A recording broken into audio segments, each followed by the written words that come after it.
Hello, Bulldogs. This is Bill Downs, president of Gardner-Webb University. These are strange and stressful times, and we are reaching out today to let you know that we miss you and that we're praying for you and your families and that we are always here for you. While we are hunkering down, we are still soldiering on. Our university is fully open for business. Nothing is canceled. Classes continue. Our commitment remains to you, to keeping you on the path to academic success, keeping you on the path to completing your degree. To do that, under these altered circumstances, we have to stay connected. And in that spirit, we are starting today some campus conversations. These campus conversations will highlight some of the heroes on the front lines of this pandemic. And today we start with Dr. Sarah Curry, who is Vice President of Student Development here at Gardner-Webb University. She's an alum. She's been with us in multiple capacities over the years, and right now she has a very full plate trying to take care of students and student housing and student life under these changed conditions. So I want to thank you, Dr. Curry, for joining us this morning. And we've got a few questions. Just want to share with our students what life is like from your office and what the university is doing to help everybody complete the semester in good shape. So let's start with this one. What are you hearing from students? You know, on Monday we announced that we would make the shift for the remainder of the semester to exclusively online instruction. What's been the response that you've been receiving from many of the students? Yeah, sure.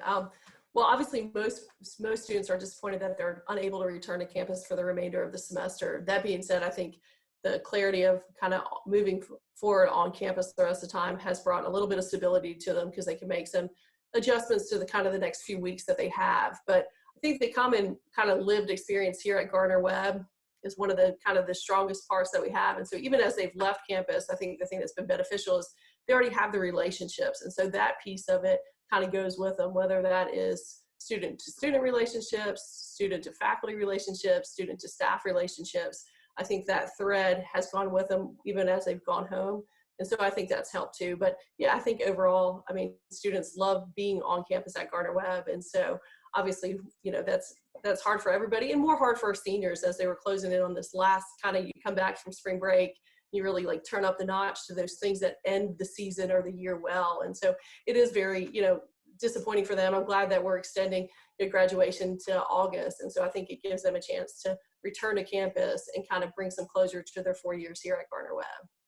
It's painful for them, but it's also painful for us because we miss having them here. It's beautiful spring day, beautiful campus, and then to not have the students here is kind of an empty feeling. I know. Talk to us a little bit, if you would, about how the move out process is going, what it looks like, how you're phasing it, and what advice you have for students who haven't done it. Yeah, that's a greght question. And so most of our students are used to the kind of the process. Obviously students log in through Web Connect and they go to their housing portal.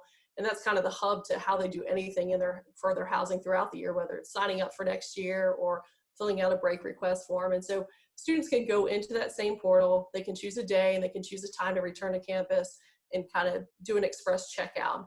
We set them up to obviously practice social distancing or physical distancing. Every 2 hours, 50 students could return to campus kind of among all the buildings and move out. So I think the big thing that's important for students to hear is that even though we have some slots out for a week, at any point a student can return the remainder of the semester on campus if they need to, but also return and get their stuff. So they really have through graduation date to return to campus and get their stuff. And that's what we're seeing is that as different parts of the country have some different kind of restrictions, we're hearing from students and saying, hey, this is my latest situation. How can you accommodate me? And I think that's big. I think that's what Gardner-Webb does really well is we really are student-centered and we want to be kind of the best service to our students. And so I think it's important for students to know we're going to work with you at any point that you can come back or need to come back.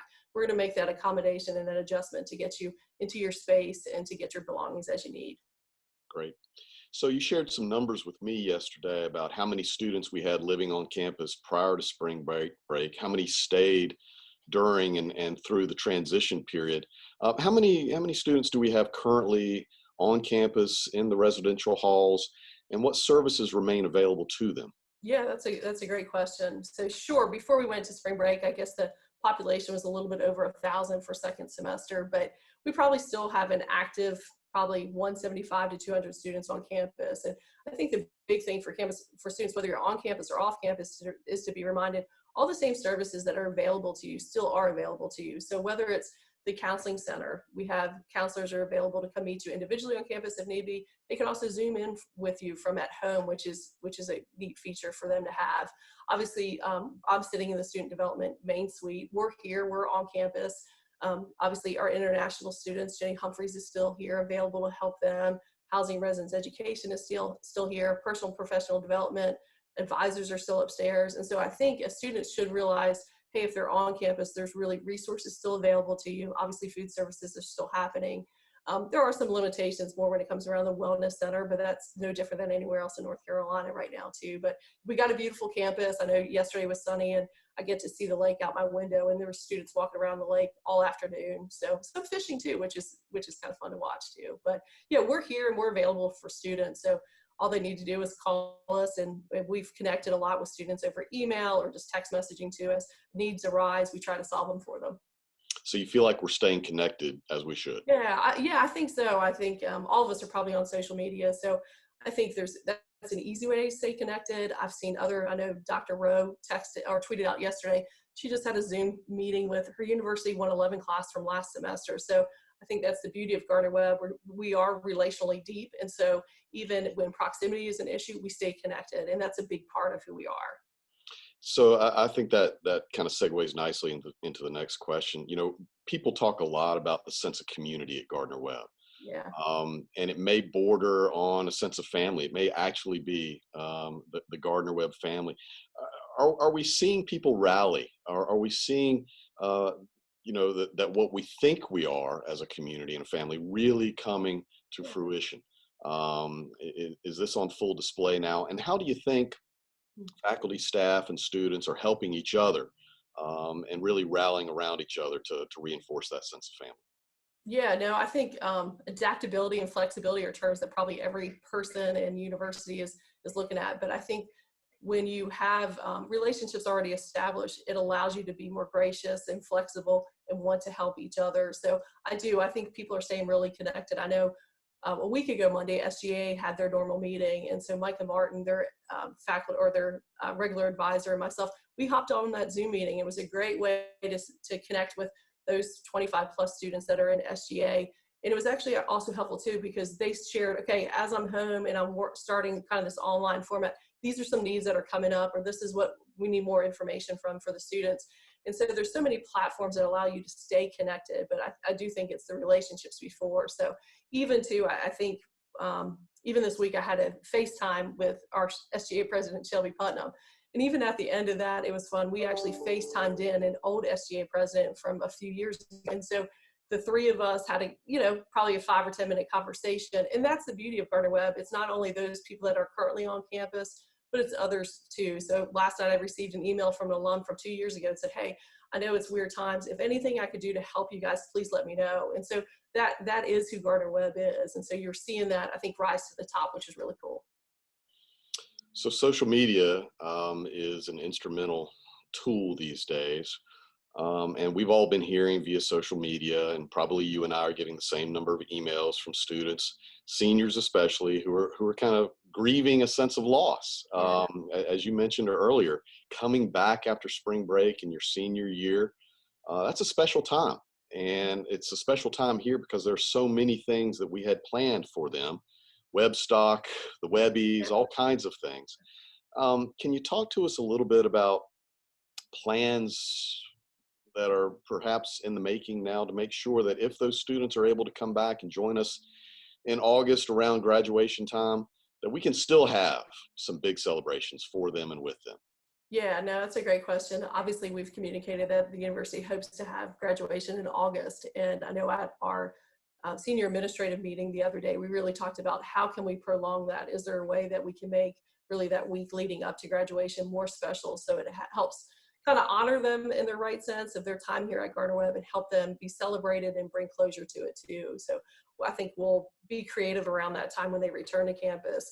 I know in my conversation with the SGA president the other day, we said, how are some things that we can do now to kind of finish them off or send them off well too. And so we have an idea that we're working through that hopefully we'll be able to implement through the month of April that really will be a little bit of closure or a gift to that senior class too. And we're excited about that opportunity. But yeah, it is. It's there's a lot of neat things planned for the end of March into April for seniors. And so I know our offices help host Who's Who, which is usually a really neat event where those kind of top 30 seniors come and are highlighted, and they bring a faculty or staff. And we're trying to say, how can we creatively do that from afar too? So yeah, I think they are still much on our radar, and we want to end their season here at Gardner-Webb well. Good. So we're kind of mired in this very painful, stressful moment here where we don't quite know when and how Yeah.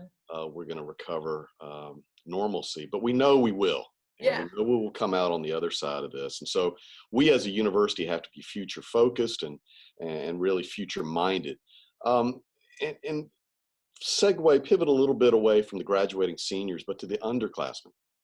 What are the things that we can be telling them now to get them excited about coming back to us to campus in the fall? Because we want to make sure that those Bulldogs rejoin us Yeah, and no. are every bit as excited as we are about starting things and starting normalcy back again.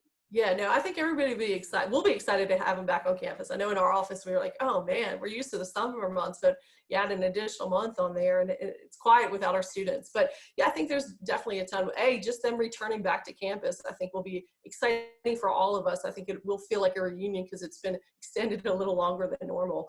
Obviously, we'll be welcoming in a new class of freshmen coming in, which is exciting. I know we met last week for new student orientation, and we're excited about them joining our population. Other things, though, I think, it does, in a sense, free some of our staff to have more time to be creative about events and things for the future. So I know yesterday, Brian and Arnold and I were emailing back and forth on, hey, what are some additional things we can do within student activities for our students when they come back? But obviously, other renovations on campus. Most people know that Decker has been started to be renovated. So I think you're going to return and see that there's some new life on campus too. And so that's exciting. And then also, I mean, a big win for all of us, the new football era under Coach Lamb. I think students coming back and kind of kicking that off. I think our first maybe home game is the Thursday night. Thursday, September 3rd. Yeah, against Limestone. And so that's great to have a Thursday night game on campus when we first return. I think that's going to bring some energy too. So yeah, hopefully everybody's going to be excited to be back. And I think that's going to bring its own momentum. So yeah, we're ready for that day. So I cannot wait. So anything else, any other words of wisdom or advice that you'd like to share with our students who are watching? Sure. I think the main thing is, hey, we're here and we're available to you. If you need something, email us, call us, let it be known so that we can really help you during this time. You're important to us, whether you're here on campus or off campus. We want you to finish this semester well. So whatever you need, reach out to us. I think that's the main thing. Stay positive, hang in there. There you go. Great word from Dr. Sarah Curry. Sarah, thank you for your leadership. Thanks, Dr. Sure. Bulldogs, stay safe, stay well. God bless you and God bless your families, and may God continue to bless Gardner-Webb University. Thanks very much. Yeah, thanks.